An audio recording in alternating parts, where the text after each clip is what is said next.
mungkin ya menurut gua ada pemahaman yang dipakai jangan sampai pasangan ini kumpul kebo, akhirnya tidak diberkati di gereja atau tidak diresmikan atau diberkati di agama lain begitu. Jadi akhirnya mereka kumpul kebo aja.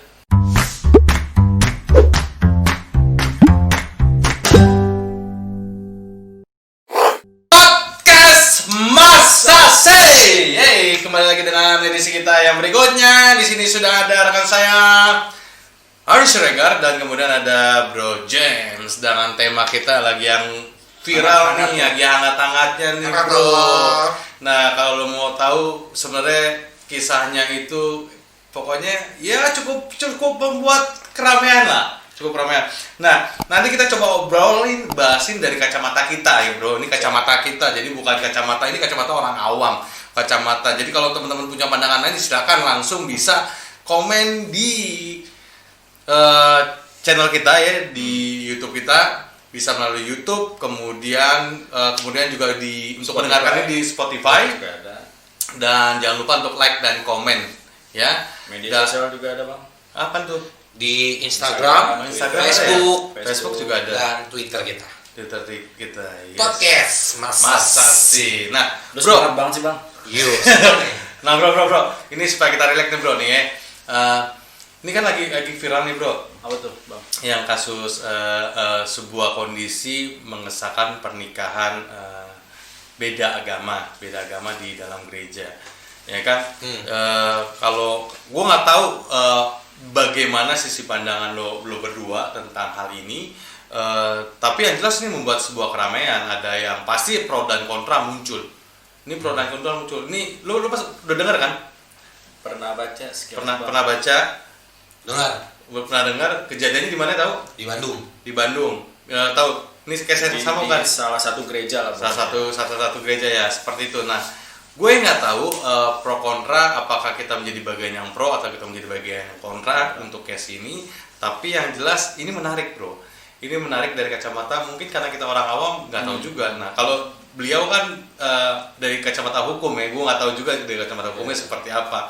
Yang setahu gue katanya kayak boleh tuh, gue nggak tahu bener apa nggak, katanya nggak boleh pernikahan beda agama itu nggak boleh, nggak diperbolehkan. Makanya ada beberapa case yang menikah akhirnya di Bali, ada di Bali, di luar negeri segala macam seperti itulah.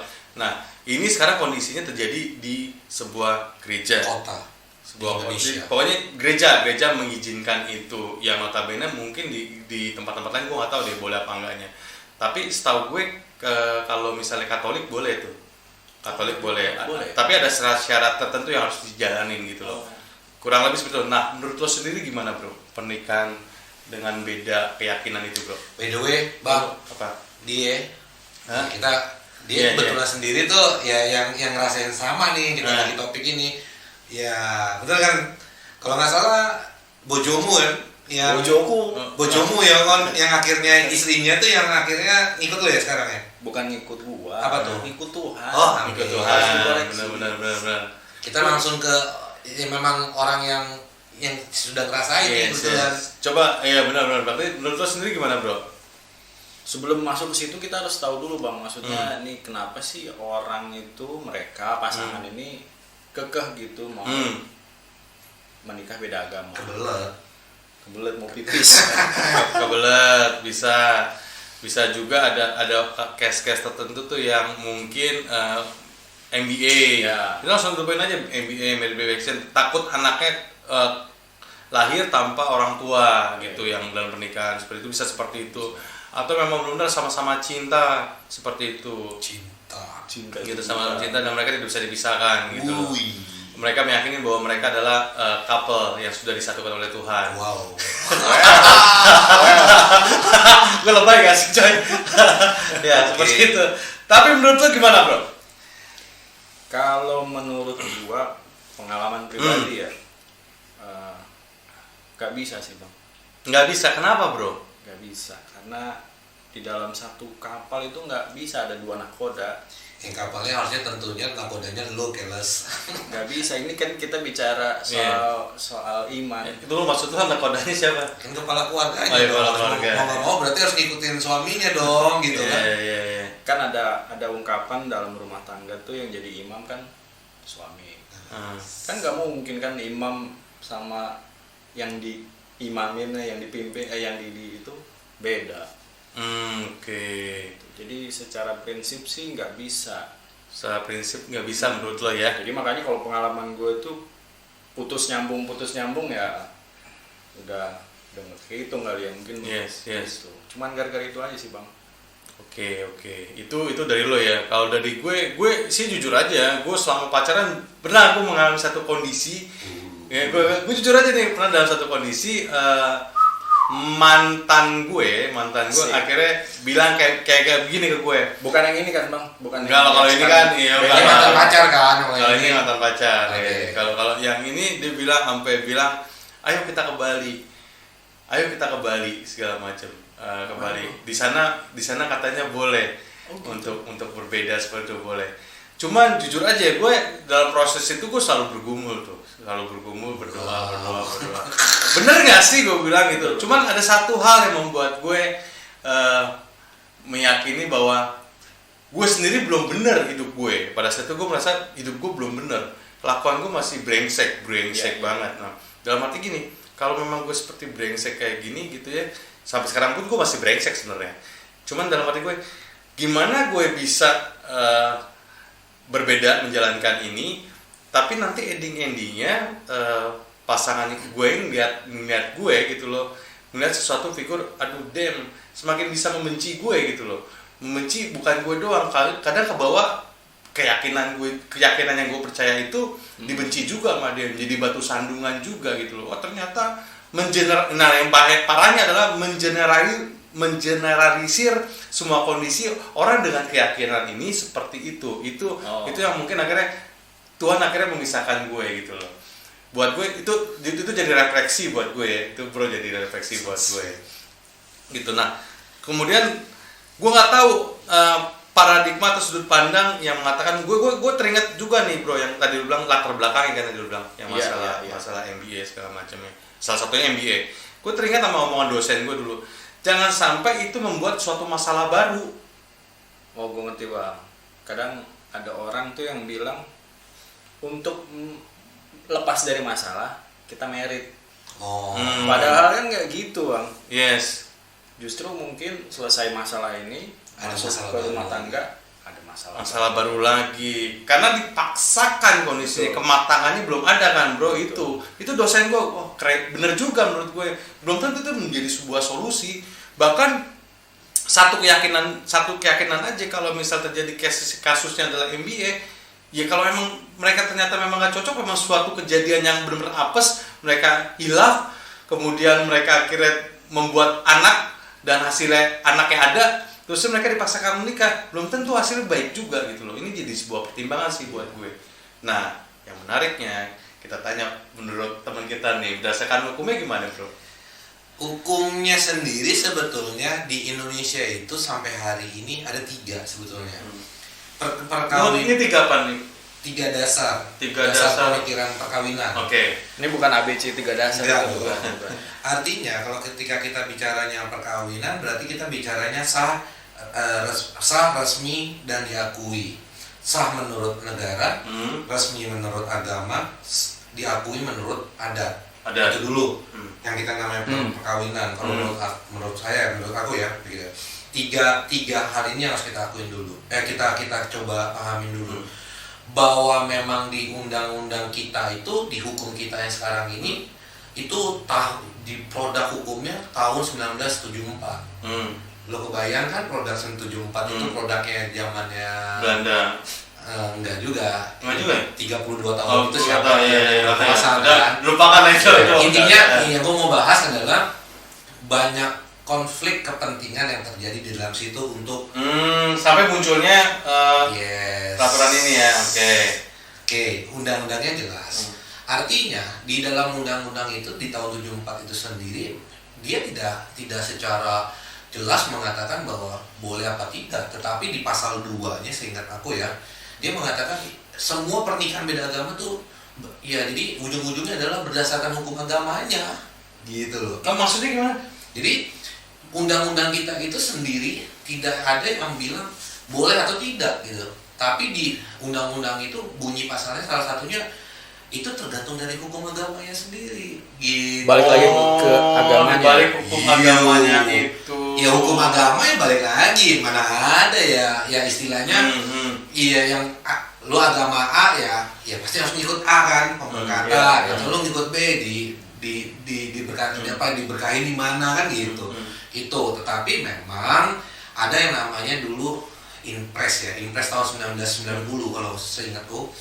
Itu memang Impres itu kan instruksi pres. Jelas dong. 90 itu ya ini cuma sebagai kita tahu tahu bahwa produk itu dibuat memang pada saat itu proses-proses ya adalah politiknya. Di situ dikatakan salah satu bunyinya adalah batal kalau memang beda agama. Tapi ingat loh, produknya Impres. Instruksi. Gitu kan. Nah, artinya yang aku kembali lagi dong ke undang-undang sebenarnya posisinya paling tinggi adalah undang-undangnya kan. Iya, undang-undangnya mengaturnya kan. Tapi yang balik lagi yang namanya presiden zaman dulu kan kebayang lah ya gitu kan. Nah, itu satu. Jadi pertanyaannya boleh apa enggak? Ya kalau kita mau ngacunya ke undang-undang satunya lagi yang paling terbaru adalah undang-undang hak asasi manusia, di mana memang salah satunya ada 60 pasal yang mengatur bahwa ya salah satunya tidak boleh membedakan agama, berkeluarga dan segala macamnya. So di Indonesia sendiri kalau menurut aku ya karena undang-undangnya masih lama yang harusnya perlu diberesin sih sebetulnya. Kenapa sih kita harus keluar? Gitu. Itu kalau bicara hukum. Tapi kan podcast kita kan podcast Mas Asi. Iya. Kalau gua secara iman di Kristiani ya gua pasti milih yang enggak lah, ujung-ujungnya ya balik lagi anak kan nantinya. Yes. Kita punya anak, mohon maaf nih, satu sekolah minggu, satu enggak gitu kan. Jadi ini ada konflik kepentingan terhadap anak ya. Betul, itu satu. Makanya kalau gua boleh nyebut Bung Helo, gue ingat banget dulu kesaksiannya Minggu setelah itu. Salah satunya pernah dengar gak sih, gue jadul banget ya tahun baru produk ya. Kepadamu ku berdoa dan ku minta. Itu lagunya Minggus buat Diana Nasution. 20 tahun dia menantikan itu. Dan itu Diana Nasution sama Minggus itu perkawinan memang beda campuran sampai sebelum tante Diana meninggal. Artinya yang aku mau bahas adalah pelaksanaannya itu ada gitu loh. Dan itu orang yang di Kristennya diberkati, di Muslim di selain Kristennya pun diresmikan gitu. Jadi undang-undang kitanya yang memang yang harus dibenerin, di strike to the point-nya ya. Cuman kalau bicara HAM berat juga coy. Iya. Karena yang paling terbaru sebetulnya ya undang-undang 39 tahun berapa 2000 pokoknya gitu. Undang-undang 39 tahun lupa aku tahunnya berapa, tapi undang-undang HAM-nya lah. Nah, itu yang menurut aku, jadi balik lagi kalau hukum ya, tapi kalau gue ditanyanya gue sebagai Kristennya ya gue sih nggak setuju juga ya. Gitu. Oke, lo nggak setuju. Lo ada apa lagi sih kalau misalnya emang ini berjalan, emang lo bisa membayangkan apa yang terjadi, bro? Tadi kan tersinggung konflik ya, sebuah konflik. Apa menurut lo? Kalau misalkan tetap berjalan masing-masing, selain anak ya, kesulitan anak, apalagi ya bang, gue belum bisa membayangkan sih bang. Tapi pada waktu lu sama bojomu tadi tuh, apa sih yang membuat bojomu akhirnya memilih lu akhirnya? Memilih Tuhan. Iya, memilih Tuhan, sorry. Gue suka nih kata-katanya nih. Bukan milih gue. Enggak, masalahnya, nih jadi beda, melenceng dikit bang, apa ya? Waktu itu memang kan ya udah sama-sama suka lah ya, sama-sama ngebet lah ya. Cuma ya harus strict gitu. Lu sama gue beda. Ini gimana gitu. Dan gue nggak bisa ngajak atau memaksa lu untuk ikut gue, nggak bisa. Gue juga nggak bisa paksa diri gue untuk ikut dia gitu. Yang gue tanamin dalam diri gue, kalaupun dia ikut, bukan karena gue, tapi karena Tuhan. Karena itu gue jadi bahan omongan di waktu tempat gue bergereja. Gitu. Berat bang. Dari keluarganya pun berat. Sampai waktu pernikahan pun nggak datang mertua lo. Iya. Mertua lo nggak datang. Oke. Terus ya sakit yang mendidih banget lo ya. Terus dari gereja lo sendiri apa bagaimana pandangannya waktu itu? Dari gereja sih nggak terlalu itu ya, karena gue waktu itu karena dia sudah ikut, gue bilang kalau mau belajar Kristen jangan di gereja gue, tapi cari gereja yang dimana di situ bisa bertumbuh lah. Jangan jadi nanti ikut gue nanti jadi omongan segala macem. Pokoknya lo harus bisa mandiri. Ya udah akhirnya dia bergereja ada di sini juga, di Bekasi juga. Sampai dia bisa mandiri ya. Jadi kita menikah di gerejanya dia, bukan gereja gua, Bang. Oke, menarik sih. Tapi menarik, tapi balik lagi sih ya dengan tema kita. Sebetulnya gereja dalam menanggapi ini gimana ya? Gitu kan. Tema kita tuh nggak ada loh tadi. Iya, Nggak ada. Cuma ngomong podcast masa sih ya. Gereja baru kepikiran loh. Iya, gereja memberkati beda agama, masa sih? Itu kali ya. Ulang. Kita closing lah nanti. Kita closing. Iya, benar. Gereja memberkati beda agama, masa sih? Oke. Iya. Terus ya balik lagi sih ke pertimbangannya apa ya? Iya, gitu loh. Kalau gue baca ya sekilas kemarin, ya gue coba baca, gue rasa dia cuma bilang bicaranya apa sih kalau misalnya toleransi dan segala macam itu menurut gue ya memang kurang tepat gitu loh. Karena gereja sebagai institusi hanya cuma sebagai toleransi kah? Enggak juga. Ini kan masalah ya apa ya? Kalau dulu zaman negara atau negara hukum tuh bahasanya GBHN ya kan. Garis besar haluannya mau dikemanain nih gitu loh, gereja sendiri. Nah itu sih balik lagi ke gereja yang masing-masing sebetulnya concernnya sampai sejauh mana menurut gua untuk ini. Karena kan gereja kita nggak bisa nyebutin gereja A, B, C, D-nya kan gitu. Ini yang harus dipakemin sih setiap gerejanya. Tapi mungkin ada juga pemahaman yang mungkin ya menurut gua ada pemahaman yang dipakai jangan sampai pasangan ini kumpul kebo. Akhirnya tidak diberkati di gereja atau tidak diresmikan atau diberkati di agama lain begitu. Jadi akhirnya mereka kumpul kebo aja. Akhirnya kan mereka dianggap berdosa begitu. Kekhawatiran itu muncul. Wah, kalau kayak gitu nanti lari lagi LGBT juga bisa juga dong berarti. Ya di sini belum ada. Di sini kalau lu statement lu kayak gitu, gua juga jadinya nanti daripada nanti semua pada LGBT mendingan gereja mensahkan aja gitu. Ngeri juga bos. Di sini enggak. Ini kita nggak bisa nutup mata juga untuk seperti yang si Bro Aris bilang. Di sini belum. Mudah-mudahan jangan. Di luar ada. Tapi jangan salah loh, beberapa case pandangan juga ini kita beda topik lagi nih. LGBT ini ada beberapa case juga sudah mulai masuk loh ranah pemikiran LGBT menerima keberadaan. Gue setuju sampai keberadaan mereka diterima segala macam. Cuman gue ada bagian tetap aja kan Sodom dan Gomora segala macam lah gitu. Gue nggak tahu latar belakang pandangan ini. Jadi karena itu muncul karena ada penelitian yang mengatakan secara genetik mereka seperti itu. Secara genetik mereka ada kecenderungan ke arah sana, jadi nggak bisa menyalahkan mereka juga. Nah, walaupun buat gue secara pribadi pertanyaan ya yang perlu diimani walaupun susah gitu ya. Ini sebuah hal yang kompleks juga. Bagaimana? Justru gue malah kepikiran apakah mungkin orang-orang ini di luar konteks dulu ya. Apakah mungkin orang-orang yang punya orientasi seksual yang ini sebenarnya orang-orang yang mau dipakai Tuhan sebenarnya? Dalam arti gini.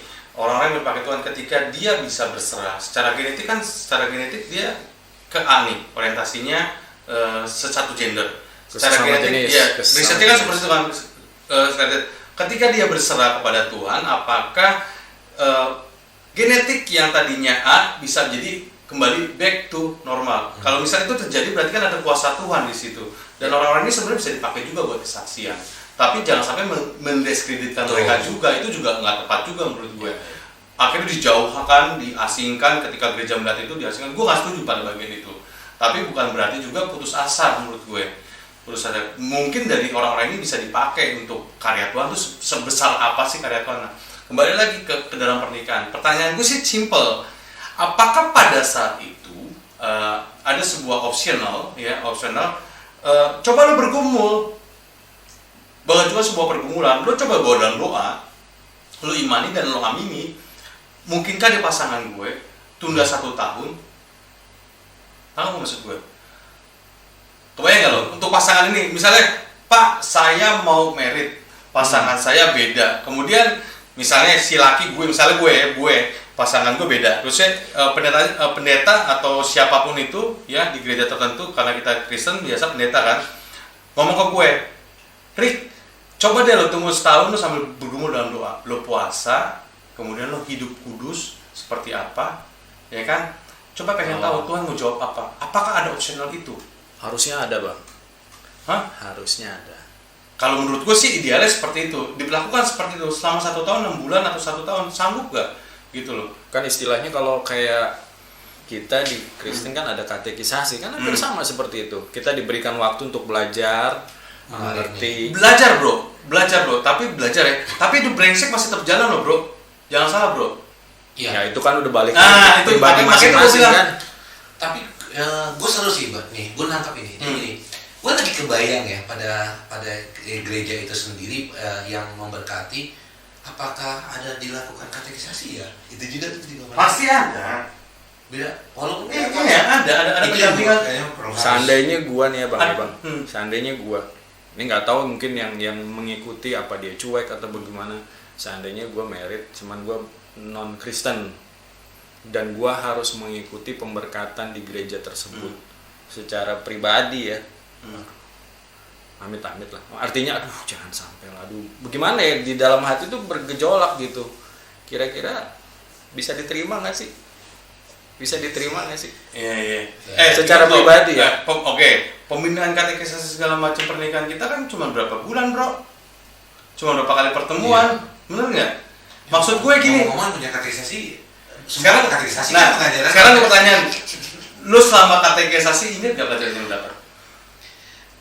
Apa ya coba masalah apa yang di poin naik? Oke, Teng lupa lo kalau bikin lama. Gua anggap lo lupa semua. Jujur, ya. Jujur juga. Ya, sejujur-jujurnya katekisasi mungkin hanya lewat begitu aja dan mudah-mudahan itu bisa dipakai. Tapi kalau misalnya lo total, lo tanya semua nih ke orang nikah segala macam. Gue cuma bilang 50% inget semua total bagus banget.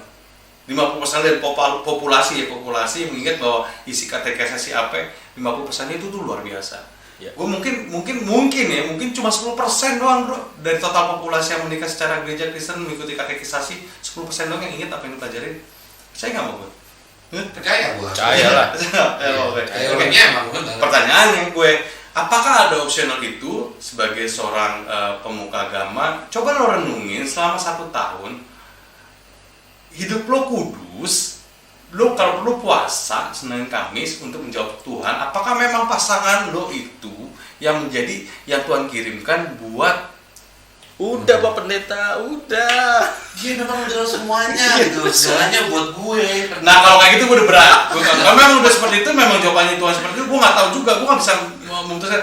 Tapi menurut gue sebenarnya nggak ada bro. Sampai sekarang bro, gitu ya. Iya kan alasannya kan misalkan pendeta ngomong gitu ya, atau pemuka agama bilang bro, gitu. Sorry bro, gua akan ngomong aja bro. Pasangan sekarang berapa persen yang tidak having sex bro? Gua mah jujur aja bro. Berapa persen bro? Apalagi dengan dunia sekarang. Maksudnya yang belum menikah ya? Yang belum menikah, dia pacaran. Versus dengan kebrengsekan itu maksudnya. Oh, berapa persen bro? Hah? Iya hampir semua aja. Piting bro, cium-ciuman bro. Hah? Berapa persen bro? Sekarang lu dalam 1 tahun bro jalanin itu sama pasangan lo tanpa piting-piting, sanggup bro? Gue kontennya di situ loh bro, lo harus paksakan itu dulu gitu loh. Lo lihat bener nggak? Kalau memang lo pengen serius sama pasangan lo. Ya artinya di sini justru peran gereja harus betul. Arti gini, balikin lagi sih kalau menurut gua dari setiap individu masing-masing, baik itu calon pasangan si laki-laki atau perempuannya gitu loh. Dimana memang keputusan itu memang harus benar-benar di-clear dulu gitu loh. Ya itu gua bilang bergumul iya, karena bergumul pun sampai tingkatan mana dia sampai keputusan juga kelas. Iya, karena itu kan gua bilang. Iya. Kalau mau dipaksakan ke bagian itu bro. Betul, tetapi akhirnya jadinya kalau menurut gue nih, iya memang benar-benar sungguh-sungguh. Dan kalau gue pengen sih, gue sampai hari ini ya amit-amit ya sampai nanti gue punya anak pun gitu. Kalau bisa ya memang gue harus akan coba ngasih tahu bahwa ya memang lo harusnya ya seimbang gitu sampai hari ini gitu. Kalau gue punya harapan ya, dan itu bergumulan gue gitu. Jangankan setahun atau 6 bulan, dari mulai sekarang sampai gue nanti gue punya anak gue gede gitu. Ya gue kalau bisa seimbang itu sih. Iya. Idealnya gitu loh. Tapi gue gini, menurut gue kalau memang itu udah dilakukan segala, tapi emang prosesnya ketat loh bro, setahu gue bro. Jadi gini bro, prosesnya itu ada pendampingan bro. Setahu gue itu tetap ada pendampingan bro. Oh, jadi nggak di-loss gitu aja. Program katekisasinya gitu maksudnya. Iya. Berbeda. Katekisasinya biasa sama orang seiman. Setahu gue nggak tahu nih. Coba ntar lo cari datanya segala macam. Tapi setahu gue itu ada pendampingan khusus untuk mereka berdua. Tapi kembali lagi gue bilang, tapi nggak ada tuh pendampingan seperti itu. Lu coba deh hidup kudus dulu deh, selama 6 bulan lu puasa 6 bulan aja hidup kudus sama pasangan lu nggak usah kontak-kontakan dulu segala macem, lu pastikan dulu hati lu hidup kudus. Kenapa? Sekalian Gus mengajarkan bahwa suatu saat ketika memang harus nikah beda agama, lu udah menjalankan 6 bulan hidup kudus di hadapan Tuhan seperti apa. Dalam arti seperti ini, jangan sampai nanti ketika lo 6 bulan melakukan ini, kedepannya lo jalannya juga enak, walaupun jalan-jalan sama-sama beda keyakinan, tapi lo tidak menjadi batu sandungan karena hidup lo yang brengsek masih lo lakukan. Iya sih. Jadi ya memang ya balik lagi, ya kitanya sih, setiap individunya lagi. Yes. Ya itu. Jadi kalau gue sih gitu ya bro, challenge aja gitu, challenge. Kembali lagi tadi gue bilang, berapa persen bro orang zaman sekarang pacaran nggak ada peting-petingan bro? Hah? Ya biar Tuhan yang tahu lah. Gue tanya bro, gue masih jujur aja. Gue tanya bro. Lu juga nggak sih? Ada, pasti ada bro. Pasti ada. Ada sih. Cuman persentasenya sekarang kecil bro. Stimulus trigger tuh banyak bro, dari medsos, YouTube, trigger tuh muncul bro. Jadi sangat sulit untuk menghindari itu. Coba lo bayangin, dalam waktu 6 bulan lo coba melakukan itu, gue nggak tahu. Tapi kira-kira menurut gue, walaupun gue tahu teknisnya, lo bisa menjalankan 6 bulan dan ternyata memang lo sama-sama dengan pasangan lo, tiba-tiba ya memang sama-sama komitmen menjalankan itu, tiba-tiba ya emang gue gak bisa dipisahkan. Wah, gue udah gak bisa ngomong apa. Gue tahu, artinya gini, jangan sampai akhirnya ketika kita memang mengambil satu keputusan, akhirnya beda agama dan segala macam ya, tahu-taunya pada waktu kita ngejalanin waktu di rumah tangganya, jadinya salah satu pihaknya juga jadi batu sandungan buat orang lain. Itu yang gue bilang maksudnya, itu batu sandungan akhirnya. Tuh lo lihat tuh, kebayang gak lo? Tuh lihat tuh, misalnya gue ya, lu lihat tuh, lu sih nikah sama Erik tuh, kelakuannya masih kayak begitu, bla bla. Kan gue dikasih tahu dari dulu, bla bla bla. Coba lo sama si dia. Nah, nggak enak kan munculnya bro. Apalagi kalau istrinya Vera, Lucifer gitu kan. Lucifer. Lucifer. Ya kan?